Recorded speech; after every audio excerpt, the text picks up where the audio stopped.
The next presenter is going to be Victor from Trust Wallet. Hey guys, so I'm gonna be talking about two products actually. So the first product that I've been working in the past 5 years. So I think that was really interesting experience that I trying to bring into the crypto. So the first company I found around 5 years ago, and what I tried to solve is to solve logistic problems in US. So there is lots of truckers. There is around like 2 million. Those that actually struggle with finding different places to stop. How do you plan all the road?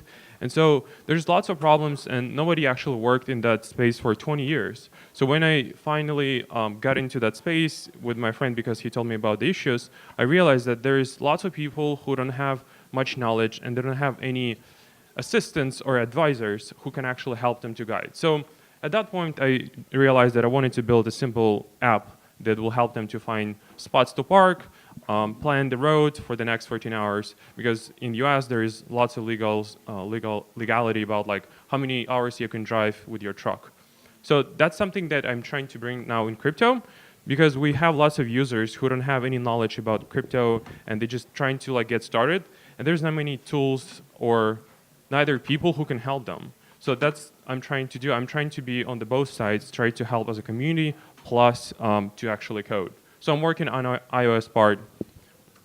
So this is me. I'm a magician at Trust Wallet pretty much. So I'm trying to do many things. I try to hustle, not as much as Richard because he's amazing with connecting with different people, but I try to do just my part on educating all the users.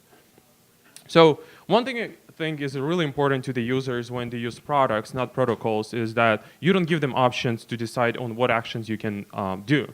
You want to try to make simple interfaces which will limit them about like what options you have. So if you look at examples, like there's pretty much like 3 buttons you see on the 2 screens.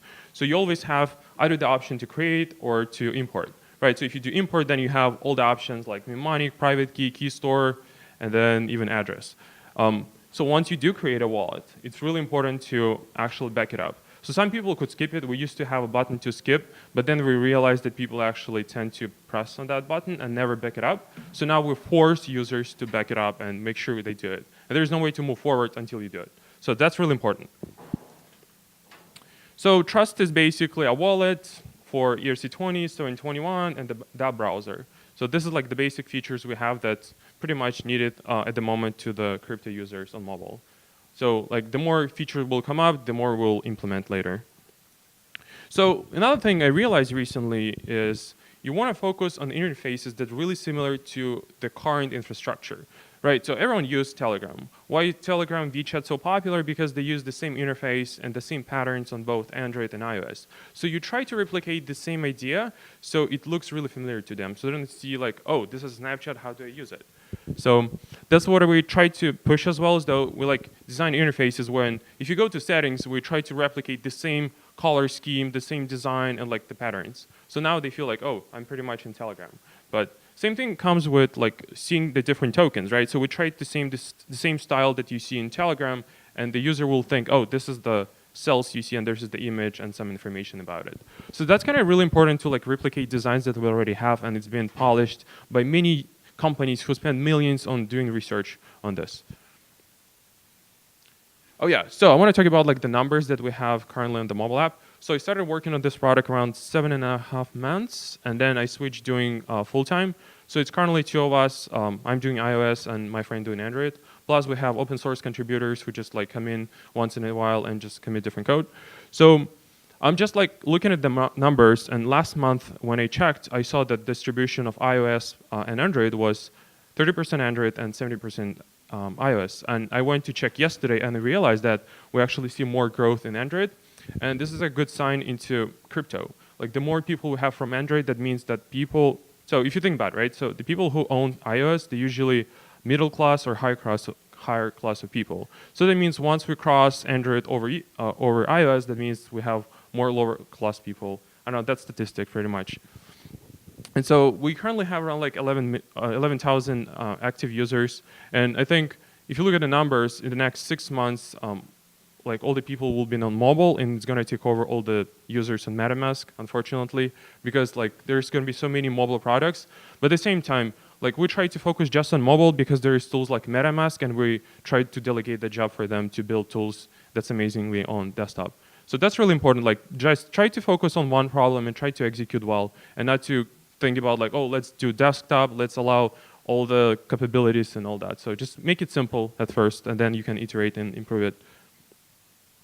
Yeah, so I think community is everything as mentioned, and it's really important to have social interaction with users, and there's different ways to actually connect with any project. Since we're product-based, and we need to have support to all the users, and there's few options you have. If you have a big company, no, let's start with small. Since we're a small team and we don't have many resources to hire people to do support, we choose to do pretty much 3 support methods. So it's Telegram, email, and we have Discord now, which makes it a little bit easier to manage the people. So I think Telegram is amazing because all the crypto users have it. So once they go to settings, they just press I want to join the group, and you can shoot up your question that you have in mind easily. So that's really important because you don't want to lose that touch when the user confused, didn't know how to use it. They just come in, ask question, and they get response in a minute. So, but there is problems. We have lots of scammers in Telegram, and I try to actually see how they actually attack. I used to be like ex-hacker, so I know like all the vectors of attack on like different levels. And so if you look at example, what happens, if you come to any Telegram group on crypto, you just ask any question, and then you see lots of people come into your group and asking, hello user, I'm gonna help you right now. So that's how you know this is a scammer, because they started with hello user. And they're just trying to help you, which says like, oh, you just need to send token to this address, and typical scam. And then Telegram is hard because there is too much noise. And then if you have a group like we have right now, around 3,000 people, and this is actually makes it a little bit harder to manage because there is more questions, and you would see around maybe like 300 messages at least a day. But still, you always want to make sure that when somebody asks a question, you reply to that question, because otherwise they won't see a notification. Another thing, keep in mind, if you actually have a layer for communicating with users, make sure you put this sign on top. Be aware, we'll never ask any information. I think it works pretty well now. Like before, we didn't have it, and many people would just give their private keys to random users. And that could happen to any crypto group. So that's really important because they at least aware of this stuff.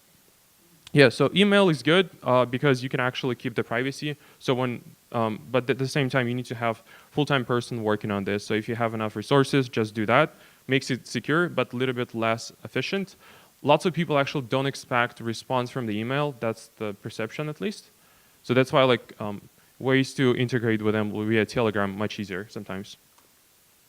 Yeah, important part. I think everyone needs to focus in the crypto. We just want to make sure that we focus on important parts and important products, right? So there's lots of people that are trying to like solve big problems. One of them is actually social recovery, as Richard mentioned. So I think this is a really hard problem, and there's ways to implement it with Shamir secret sharing key. And in reality, it's really hard to actually do it properly, because with finance, it's hard to actually trust the people. And then if you have 5 friends that you want to trust, and some of them knows each other, then you have a leak of information. So it's really tricky to do it. All right, so I think there's a few things that we realized really helpful to managing all the assets. So as you guys know, 80% of the users, they're speculators, and there's 10% actually developers who actually build stuff. So I think we want to start with actually providing really easy tools to manage your assets, right? So there's a few things. We wanted to work on automatic detection for all the tokens. That's really important because many users don't really know that they own some tokens, right? And then you need to find the balance between decentralization and centralization, right? So the way we build trust, that we have our node that we're running, and I also mentioned the source code. This is trust ray. So it basically goes through every block on the blockchain, and then it stores the mapping between the address and all the tokens that ever being interacted with this address. So that's really interesting because we can build tools that could allow you to do data discovery, plus you can hook it up to any app that you want to use. This is a public API. We have docs on the repo. And at the same time, we designed it so if this node goes down, it doesn't really matter because the app is going to work as expected, unless Infura is down. I think we still rely on Infura until we have really good ways to do light sync, which is not possible in the next probably a year or so on mobile because there is data limitations. So that's really important to do those things. And also for the users, if you want to focus on the ERC20 assets, you want to make sure you do pricing. Pricing is basically gives you ability to know how much your token worth. And there is also no good APIs out there. So what we did, we open sourced the mapping between smart contract addresses to coin market IDs. because some people, what they do, they try to check the symbol with CoinMarketID, and there is multiple symbols, so you might mess up with pricing. So you want to make sure you do a proper mapping with that. Oh, this one is good, would be really amazing tool for you guys if you're building wallet. We have open source repo where we have list of different smart contracts and their images. So we have like a requirements. This is like what you need to fill out. It's been used already by the balance manager, and we try to make it as more accessible to everyone. So I think we have at least a couple of new token images added every day. So it's good that we have shared database and anyone could use. And you would like to fork it if you want to host it on your own CDN. Currently, we just like fetch all the images from GitHub. Makes it easier. Yeah, push notifications. So this is something that works pretty well. It's currently working on mobile. So there's a few limitations. It's not something you could do easily with any technology because you still rely on Apple because you need to store private key on your own server to send push notification. Plus you need to have device ID of the user. So this system will be centralized and any wallet that's going to be implementing would need to actually do the same. But this is all open source. You can check it out, like how that works. So we basically look at all the events that happens in specific block. And if the user registered their wallet to receive push notification, we just send them one. So currently it's Ether, ERC20s, but at the same time, we want to extend so anyone could have any event registered. And they want to say, I want to have this event, but then the message I want to send is this. But there is lots of different problems about localization, how we can actually address that, how do we do different formatting. So it's still not defined problem, and there's no easy way to solve it. But this is really crucial for the most users. Also important, like one of the features we built in the app is ability to watch any address as you do on Etherscan. So you can like use your Ledger address and just push it, you add it as a new wallet, and you would basically watch it on the Etherscan. You see the tokens, transactions, and I consider this as a tool for many developers as well, because when you do testing, you want to see like what things going on,